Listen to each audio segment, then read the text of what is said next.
Israel जो है गले की हड्डी की तरह अमेरिका के गले में फंस गया है। ना वो निकल पा रहा है, ना वो उसे उगल पा रहा है। और अमेरिका अपने मुल्क की तरक्की के लिए, अपने मुल्क को, माशी हालात को दुनिया में सबसे ऊंचा और अच्छा रखने के लिए उसकी जो साजिश है कि लड़ाओ और हुकूमत करो, अपने आर्म्स एमुनेशन भेजो, बेचो, अमेरिका इसमें कामयाब है वक्ती तौर पे। आदाब दोस्तों, आप सभी का जनता टीवी हिंदुस्तान में स्वागत है। मैं इस वक्त सेंट्रल हावड़ा में हूं और आप जैसा कि जानते हैं हमारे साथ एक्स काउंसलर, सोशल एक्टिविस्ट और हर दिल अजीज नेता रहनुमा मोहम्मद सलीम साहब है। और आप जैसा कि जानते हैं आज दुनिया में जो कुछ हो रहा है उस पर सभी फिक्रमंद है।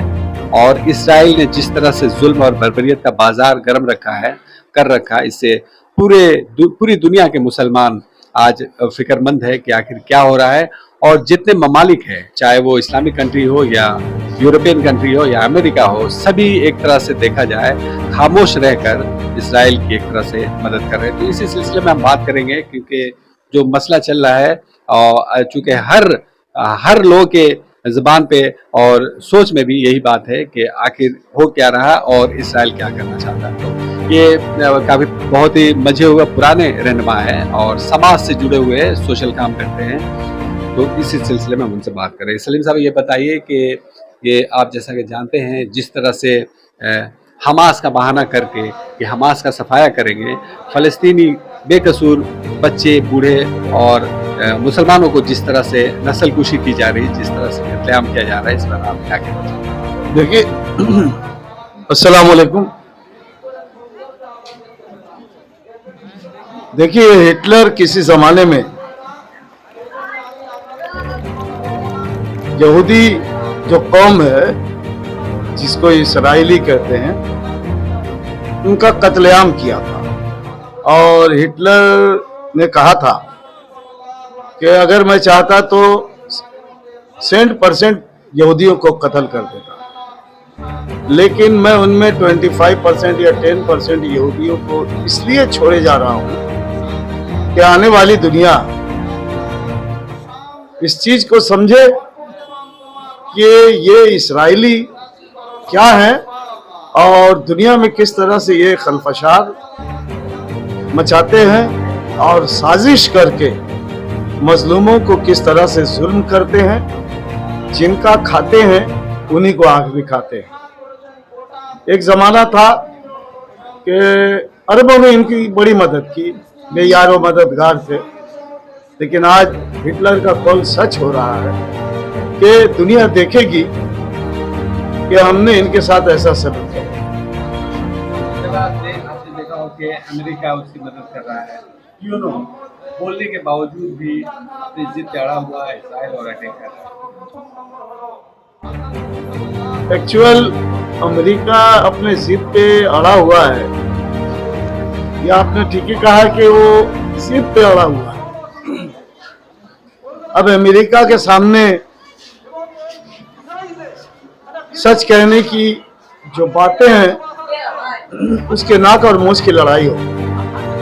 अब वो गले की हड्डी में, इसराइल जो है गले की हड्डी की तरह अमेरिका के गले में फंस गया है। ना वो निकल पा रहा है, ना वो उसे उगल पा रहा है। और अमेरिका अपने मुल्क की तरक्की के लिए, अपने मुल्क को, माशी हालात को दुनिया में सबसे ऊंचा और अच्छा रखने के लिए उसकी जो साजिश है कि लड़ाओ और हुकूमत करो, अपने आर्म्स एमुनेशन भेजो, बेचो, अमेरिका इसमें कामयाब है वक्ती तौर पर कि ये हक की जंग है। और तारीख इस बात की गवाह है, करबला की धरती से शुरू करके आज तक जो लोग हक के रास्ते पे चलते हैं, तकलीफ उनको झेलना पड़ता है, लेकिन कामयाबी उनकी कदम चूमती है। चूंकि नबी करीम सल्लल्लाहु अलैहि वसल्लम ने जो पेशन गोइयां की, मस्जिद अक्सा या अरब की धरती और खाने काबा से लेकर मस्जिद अक्सा तक, जो नबी करीम सल्लल्लाहु अलैहि वसल्लम ने पेशन गोइयां की है, वो अपनी जगह जाहिर हो रहा है। और हमें ये उम्मीद है अल्लाह की ज़ात से कि इस्लाम सरबुलंद है, इस्लाम सरबुलंद था, सरबुलंद है और सरबुलंद होके रहे, क्योंकि इस्लाम की फितरत में कुदरत ने लचक दी है। जितना तुम दबाओगे उतना ही ये उभरेगा। इस्लाम तेरी नब्ज ना डूबेगी हश्र तक, तेरे रगों में खून है रवां 4 यार का। इस लड़ाई को आप क्या देख रही है?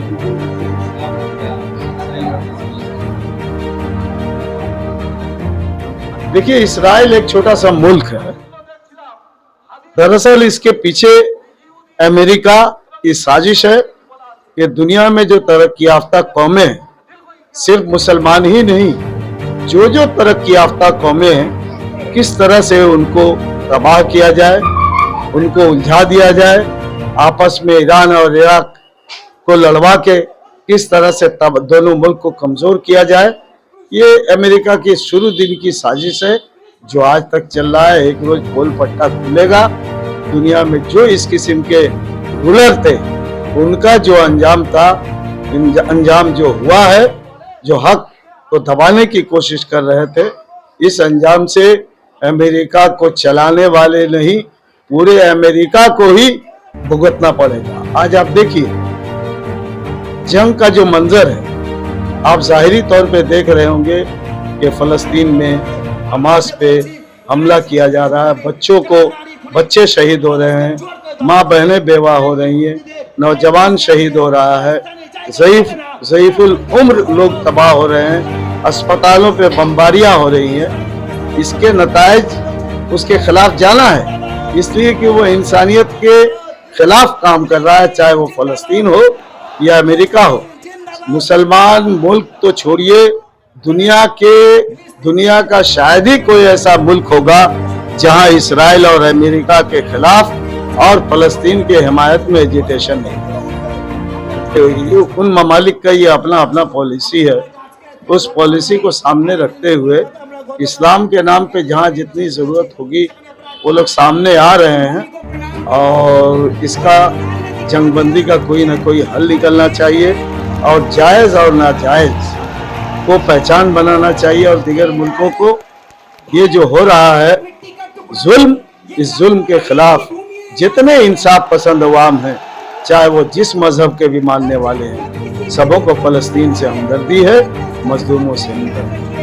बाइकाट करने का जहां तक सवाल है, ये एहतजाज ठीक है, लेकिन देखिए 1947 में आज़ादी से पहले गांधी जी ने कहा था कि विदेशी कपड़ों का इस्तेमाल नहीं करना, और गांधी जी कांग्रेस के जो एजिटेशन हुआ करते थे, आज़ाद हिंदुस्तान चाहने वालों की जो एजिटेशन होती थी, विदेशी कपड़ों को जो जलाया जाता था, तो गांधी जी ने एक विकल्प खादी दिया था कपड़ा कि आप विदेशी कपड़ों का बाइकाट कीजिए और आप देसी कपड़े को खादी का इस्तेमाल कीजिए। तो जो हमारे मालदार लोग हैं, सिर्फ आप लिख देने से बाइकाट कीजिए या जरूरत की चीजें, बाइकाट सिर्फ कराने से नहीं होगा, कारोबारियों को आगे आके इसका अल्टरनेट भी आपको कौम को देना होगा। वाहिद इसका हल है, और मैदान जंग में जिन लोगों को जो कुछ करना है वो तो अपना कर ही रहे हैं, लेकिन दुआ ही इसका वाहिद हल है और परमानेंट हल। तो एक तरफा मामला है, अमेरिका की पुष्पनाही में इसराइल दादागिरी कर रहा है, और अमेरिका जिस तरह से अमेरिकन लोग, अमेरिकन रूलर इसराइल आना जाना किए हैं, इसके पीछे इसराइल के अंदर इसके पीछे क्या राज है, क्या इरादा है, अमेरिका पूरी दुनिया को उलझा के रखा है, और उसका कोई सबसे बड़ा शैतान शागिर्द है तो उसका नाम इसराइल।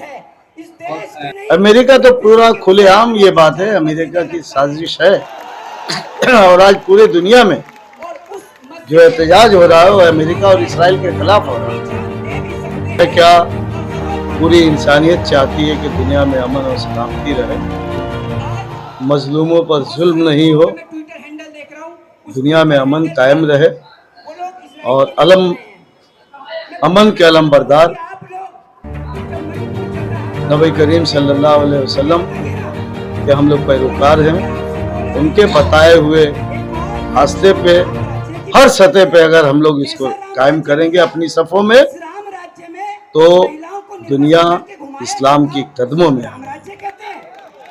बहुत शुक्रिया सलीम साहब हमारे साथ बातचीत करने के लिए। ये थे सलीम साहब और अपने इन्होंने बहुत खुलकर बात रखी। इन्होंने कहा कि बाइकाट वाहिद हल नहीं है, लेकिन फिर भी एक हल है।